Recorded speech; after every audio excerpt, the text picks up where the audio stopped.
today on Ag News Daily.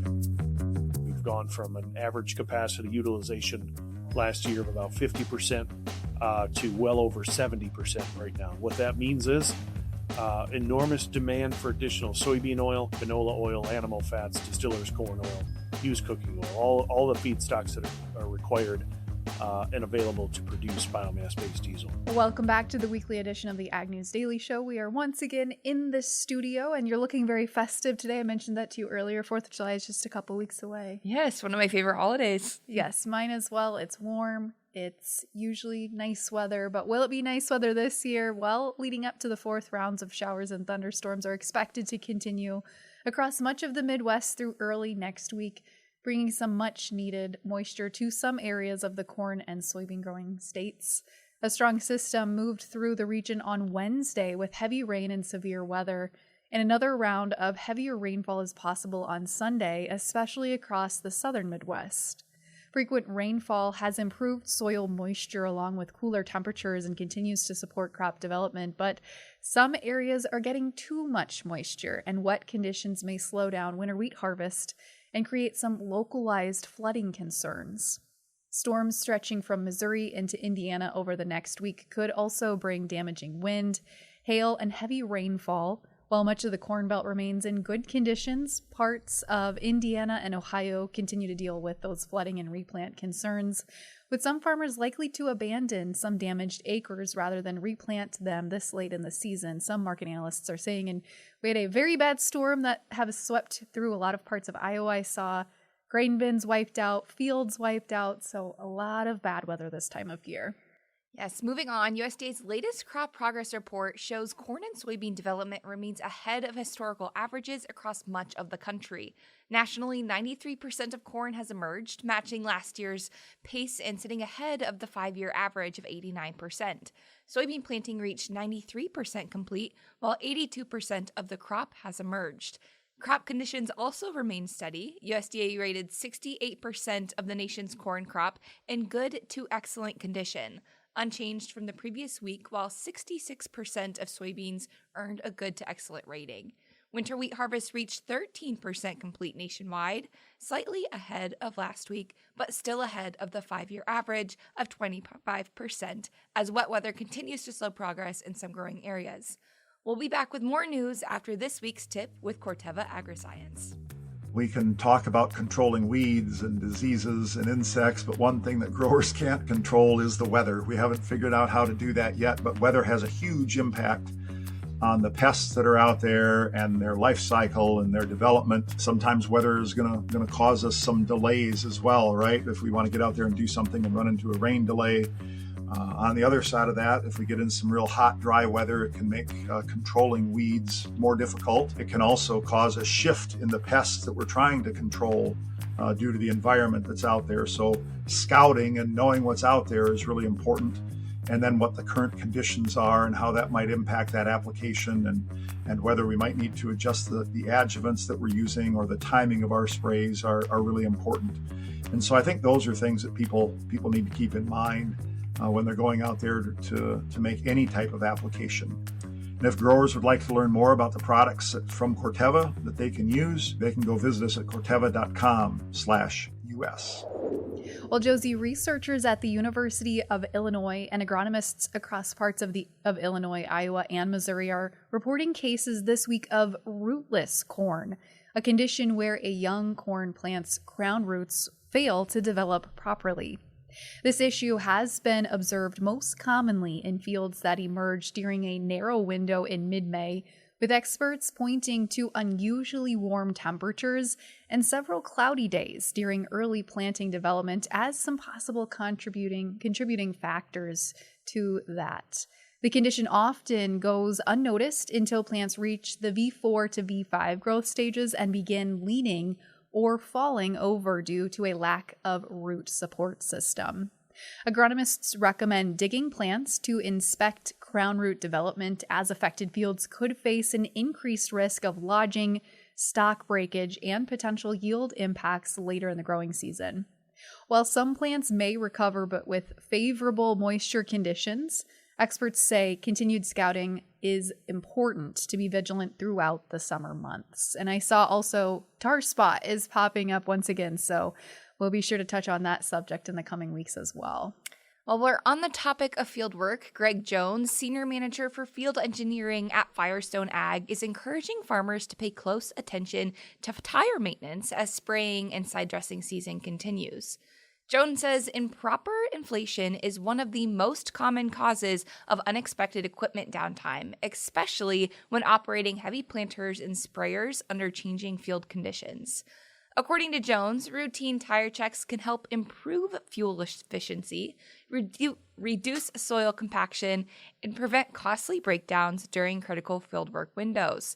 He recommends regularly checking air pressure, sidewalls, tread wear, and valve stems to catch small issues before they turn into larger problems. So lots to be on the lookout for, Delaney. That's a great reminder. I had not thought about all those factors until you brought that up, so I'm glad we reported on that this week, Josie. Some brief market updates before this week's full market update later at the end of the show. Market uncertainty continues as traders are weighing favorable growing conditions across much of the Corn Belt alongside strong global grain supplies. John Heinberg with Total Farm Marketing says weather remains largely non-threatening at this point in the season, which limits concerns about crop production.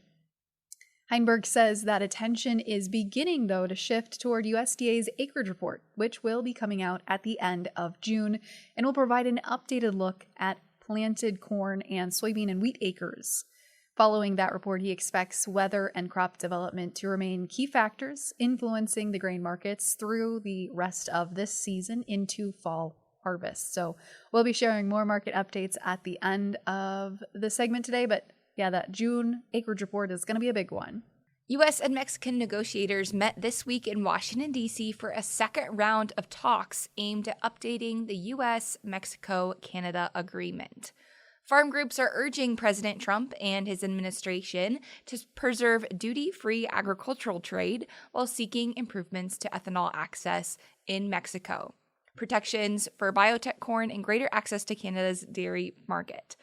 The talk comes as President Trump signaled that he is not looking to renew the USMCA, citing trade deficits with Canada and Mexico.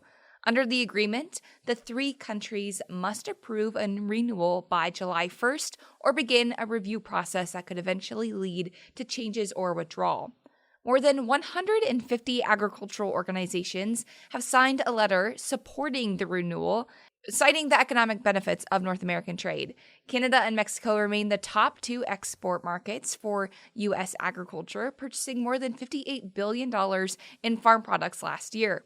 Commodity groups warn that failing to renew the agreement could create significant uncertainty for farmers and ranchers. During a recent House Agricultural Committee hearing, American Soybean Association Director and Minnesota farmer Jamie Beyer warned that allowing the agreement to lapse would be catastrophic. Industry leaders also say that expanding ethanol blending in Mexico could boost U.S. ethanol exports by as much as $2 billion annually. So a lot happening in Washington, D.C., Delaney. And right around the corner, those review processes take a very long time to go through as well. So sounds like that is likely the future for the USMCA agreement. Speculation around a U.S. Supreme Court decision is expected to issue within the next month, as many are watching whether pesticide manufacturers can continue to face state-level lawsuits alleging their products cause cancer. The ruling is drawing attention across the agriculture and chemical industries, as it could reshape liability standards for crop protection products used nationwide. The case centers, of course, on Bayer-owned Monsanto and its herbicide use of Roundup, with the company arguing that federal laws should prevent states from imposing cancer warning requirements when the EPA has determined glyphosate is an unlikely cause to cancer. This ruling could have significant implications for both pesticide manufacturers and farmers alike. Bayer has already paid more than $12 billion to settle Roundup-related claims, while industry groups continue pushing for legal protections that would limit similar lawsuits in the future. The court's decision is expected in July and will reshape how pesticide liability cases are handled moving forward. So it will be good to have clarity, but a lot of concern and nervousness around what that clarity will be, Josie. Moving on, states in the Mississippi River Basin have surpassed a key federal goal for reducing nitrogen runoff flowing into the Gulf of Mexico, according to the Environmental Protection Agency's Hypoxia Task Force released via press release in the last week. The task force, which includes federal agencies, 12 states, and tribal representatives, works to reduce nutrient runoff that contributes to the Gulf hypoxia or low oxygen zone. Courtney Briggs with the American Farm Bureau Federation says that the progress would not have been possible without conservation efforts from farmers and ranchers across the United States and the watershed. While the nitrogen reduction goal has been met ahead of schedule, Briggs says more work remains to reduce phosphorus runoff, including gaining a better understanding of contributions from non-agricultural sources such as steam bank erosion and legacy nutrients. Well, Josie, thanks for that update. A bipartisan group of lawmakers have introduced legislation designed to expand agricultural workforce training and education programs at community and technical colleges. Introduced June 10th, the Community College Agriculture Advancement Act would create a USDA grant program to help schools develop agriculture-focused education, research, outreach, and workforce training opportunities. The bill would authorize $20 million in funding and prioritize colleges that partner directly with local agricultural operations to provide hands-on learning experiences. Supporters say the measure would strengthen the agricultural workforce pipeline by, of course, expanding training opportunities in areas ranging from production agriculture to farm business management, finance, and accounting. So certainly some exciting piece of news there for our nation's young people like you. Yes. You can take advantage of that too. Yes, for sure. Iowa's Secretary of Agriculture, Mike Naig, said this week a recent pseudorabies outbreak has been successfully contained and eradicated. The virus was first detected in a small commercial swine facility in April, prompting quarantines and coordinated responses between the Iowa Department of Agriculture and the USDA's Animal and Plant Health Inspection Services. Following a second round of testing, officials confirmed that the virus did not spread beyond the original operation. Fewer than 10 swine facilities remained under quarantine during the response, and all have now tested negative and been released. Naig says the successful effort allows both Iowa and the United States to maintain their pseudorabies-free status for trade purposes. That's a mouthful. Officials also emphasize that pseudorabies poses no risk to human health or food safety concerns. I am very glad we got to update everyone on that this week. And we are also bringing an update on New World screwworm as states across the country are tightening livestock movement restrictions as concerns continue to grow over the spread of New World screwworm. The USDA has now confirmed 12 cases of the parasite since early June, with all but one detected in the state of Texas. Pennsylvania, West Virginia, Montana, North Dakota, and South Dakota have adopted stricter import requirements, including additional inspections and health certifications for susceptible animals. State officials say enhanced biosecurity and movement controls are critical to preventing the pests from spreading into additional livestock-producing regions. Meanwhile, a bipartisan group of senators, including Wisconsin Senator Tammy Baldwin and Minnesota Senator Amy Klobuchar, is urging the USDA to take additional action to contain the outbreak. The lawmakers praised current efforts, including surveillance and the sterile fly releases, but they say more could be done to protect livestock, wildlife, pets, and rural economies. The USDA continues to stress the nation's food supply does remain safe, Josie. Always an important update to hear. The USDA is encouraging farmers and ranchers to participate in the 2026 Farm Service Agency County Committee elections, with nomination forms due to local FSA offices by August 3rd. FSA Administrator Bill Beam says local voices play an important role in shaping how federal farm programs serve agricultural communities. County committees help oversee the local administration of disaster assistance, conservation programs, community support, commodity support, and county office operations. Eligible producers may nominate themselves, be nominated by others, or be nominated by qualifying organizations. More than 7,700 producers currently serve on FSA county committees nationwide, and USDA encourages interested farmers and ranchers to contact their local FSA office for more information.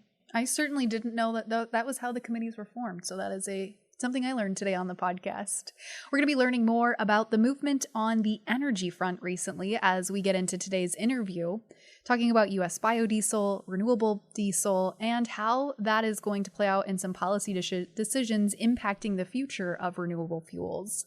Joining us today is Kurt Kovarik, Vice President of Federal Affairs for the Clean Fuels Alliance America, to discuss where the industry stands today, what the updated 45ZCF GREET model means for U.S. farmers, and the potential impacts of EPA's final Renewable Fuel Standard volumes for 2026 and 7. Let's get into that interview right now. On the last few months, there's certainly no shortage of renewable fuel information and news. According here to the EPA, here with me, we have Kurt. He is the Vice President of Federal Affairs at Clean Fuels Alliance America. Kurt, thank you so much for joining us here today. Yeah, glad to be with you. Kurt, let's first share more about what's happening in the renewable fuel space and the connection that Clean Fuels Alliance has with it. Sure, absolutely. Well, Clean Fuels Alliance America is a national trade association that represents the biodiesel, renewable diesel, and sustainable aviation fuel producers, soybean farmers, feedstock providers, as well as marketers of the fuel. In our space, primarily around the Renewable Fuel Standard, we've had a bit of a challenging couple of years with the last volume set by the previous administration, the Biden administration, that they set in 2023 that covered the years 2023, 24, and 25. Were really lackluster volumes that did not do what the program intended in terms of driving additional market. So 2025 was actually one of the most challenging years that we've had historically. And significantly, what the Trump administration released on end of March, set volumes for the current year, 2026 and 2027, an almost 2 billion gallon increase in volume requirements from 2025. Our volume in 2025 was 3.35 billion gallons. The volume that EPA just set for 2026 is 5.4 billion gallons, which is right in line with what the industry asked for. We asked for 5.25 because we know we have the capacity to produce it. We also know that we've got the feedstock available to produce it. And what we've seen in just 2 months is an enormous ramp up in production. We've gone from an average capacity utilization last year of about 50% to well over 70% right now. And what that means is enormous demand for additional soybean oil, canola oil, animal fats, distillers corn oil, used cooking oil, all the feedstocks that are required and available to produce biomass-based diesel. So does that put more demand on all those feedstocks significantly? Like, where are we at? Does that help a little bit here with the price on that side too? Absolutely. In March, we set a record demand for or use of soybean oil at 1.28 billion pounds. So we're on track for this year to utilize about 50% of the soybean oil that's available. The other 50% essentially goes into food, which has been flat for a number of years, and then other industrial uses. So I look at it this way, and if the price of a bushel of soybeans that a farmer's getting right now is 11 or 11.30 or 11.50 a bushel, oil makes up about 50% of that value, even though it's only 20% of that bean.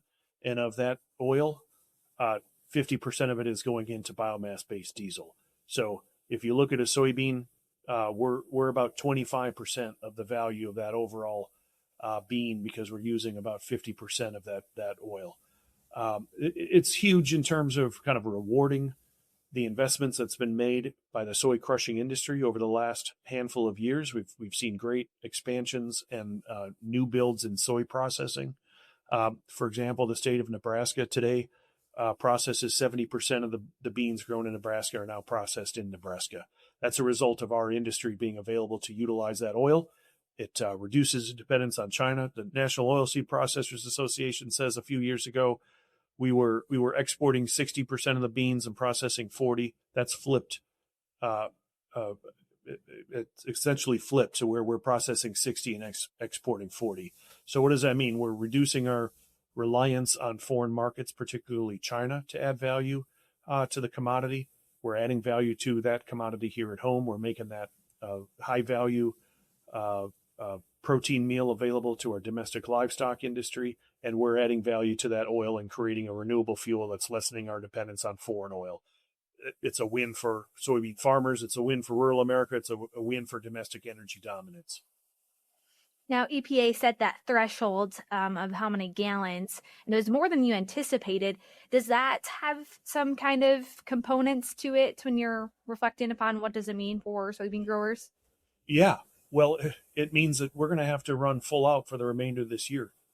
Given the fact that proposal was finalized at the end of March, we were already 3 years into the year. So we've, as an industry, we have 9 months to meet a 12-month mandate. We're ramping up now. As I said, we were 55% capacity utilization in 2025.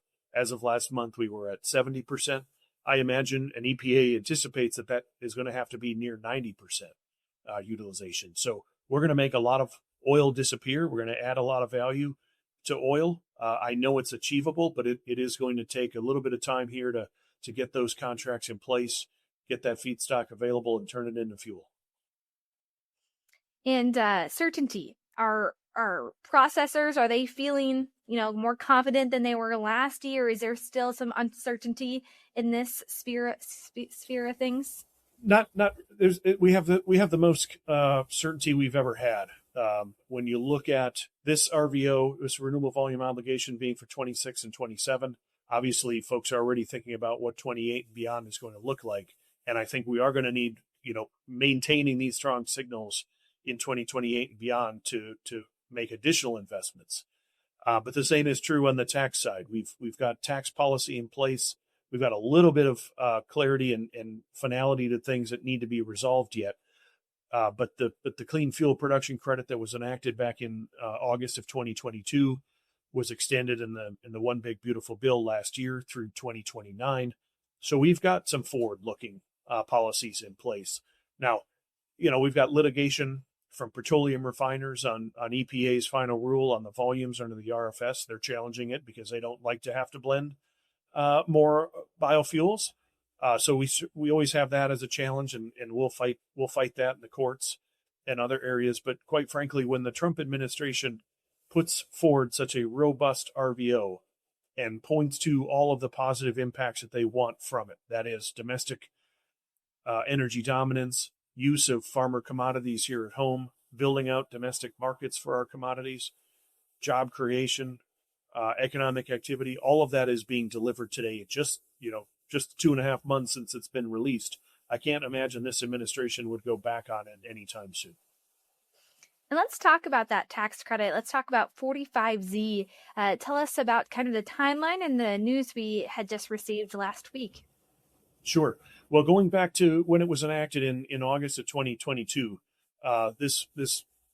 it was meant to be a technology neutral tax policy that incentivized fuels that reduce carbon compared to petroleum. So technology neutral, all you have to do is demonstrate your ability to reduce carbon compared to petroleum by a certain benchmark. If you're able to do that, then you get a tax incentive based on that carbon reduction. Unfortunately, we didn't get any guidance from the Biden administration before they left office in January of 2025.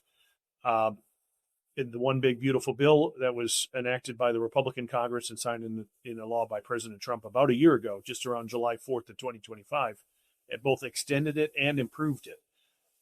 And then finally, on February 4th of this year, we got proposed guidance from the Department of Treasury that went a long way to answering a lot of questions and providing certainty.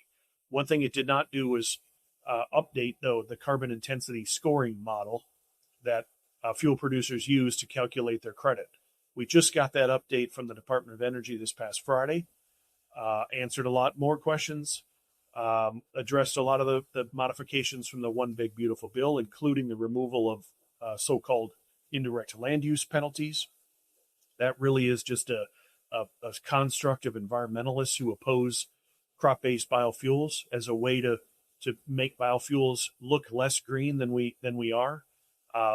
Congress directed Department of Energy to remove that theory from the modeling, and so this update on Friday does that. So we now have producers have the ability to enter in all their data about what feedstock they're using, what fuel they're producing, what their energy inputs are, and calculate their tax credit value for this current year with the most certainty we've had since this was enacted back in August of 2022. So as I said, anything can happen.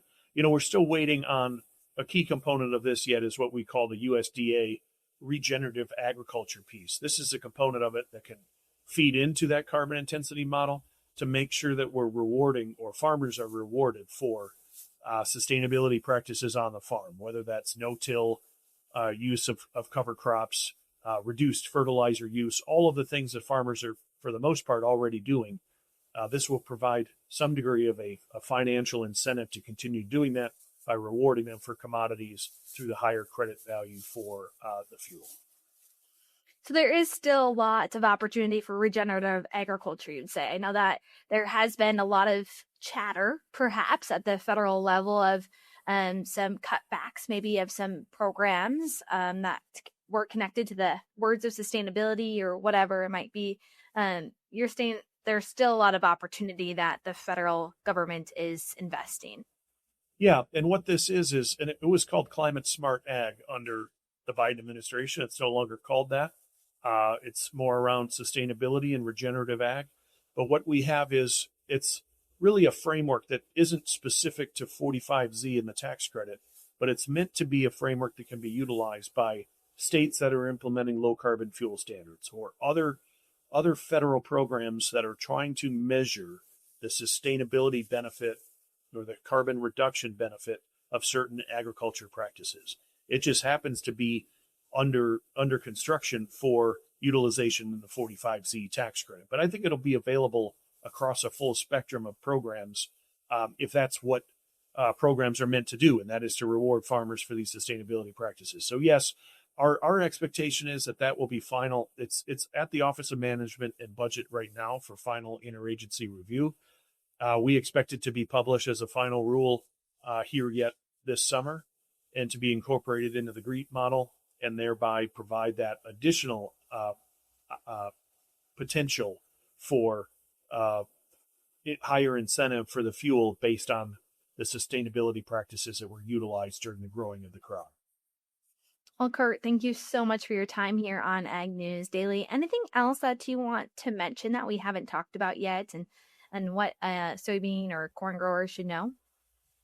Well, I would just say this: if you're a soybean grower, think about the fact that that as much oil is going into biofuels as historically has gone into food, and the demand for that, and what that means for the bottom line, and the contribution that a soybean farmer is making towards energy independence and extending our fuel supply. Today, you never think about it, but today 10% of our distillate supply is biomass-based diesel. That's an enormous amount that if we didn't have, prices would be that much higher, and we'd be that much more dependent upon Middle Eastern oil for our energy needs. So great work by the American soybean farmer to deliver higher value product, higher return on the yield, so that we can turn that product into a low carbon fuel. Well, Kurt, if listeners want to find more information about clean fuels and about some of this information you're sharing, where is the best place to go? Cleanfuels.org is the best place to go and sign up for our social media updates. We're on Twitter, we're on Facebook, we're on LinkedIn, we're everywhere we're supposed to be. Thank you, Kurt. Appreciate it. You got it. Always glad to be with you. Great to hear. Delaney, I'm looking forward. What's happening in the markets this week? Well, we already talked about the crop report coming out later this month, but President Trump signed a 60-day temporary peace agreement with Iran, and questions remain about Israel's support and when shipping traffic will resume through the Strait of Hormuz. which has been a driver of markets this week. Certainly, soybean demand remains strong, although inflation concerns and a lack of confirmed Chinese purchases continue to cloud the trade outlook. As Ted Seifert mentioned a couple weeks ago, we're looking for confirmed shipments, and we have not seen that yet. Cattle futures came under pressure as cash markets softened and consumer demand concerns increased market volatility.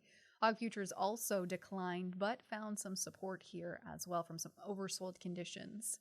Weekly pork export sales fell to a marketing year low of 16,000 metric tons, down about 31% from the week prior. And USDA reported some flash sales of soybeans to China for the 26-27 marketing year. So that is some positive news there, not as much as the market would like to see. Also some reports to Mexico for some U.S. corn. And as we look at the energy sector, Russian attacks Ukrainian ports overnight. That caused some significant port damage. Ukrainian sources estimate that grain exports could fall 33% from May levels, and certainly impacting energy markets, fertilizer markets as well. And of course, this week is a shortened holiday week in observation of Juneteenth. The markets will be closed on Friday, June 19th. We're recording this podcast as of Thursday evening, so the markets have just wrapped up for the week and have definitely shored up heading into that. And they'll reopen as normal on Sunday evening in the overnights. That's a quick look at what is going on in the markets this week and a bigger look at what's been going on in the news across the nation. Josie, what do you say for today? We let the people go. Let's let them go.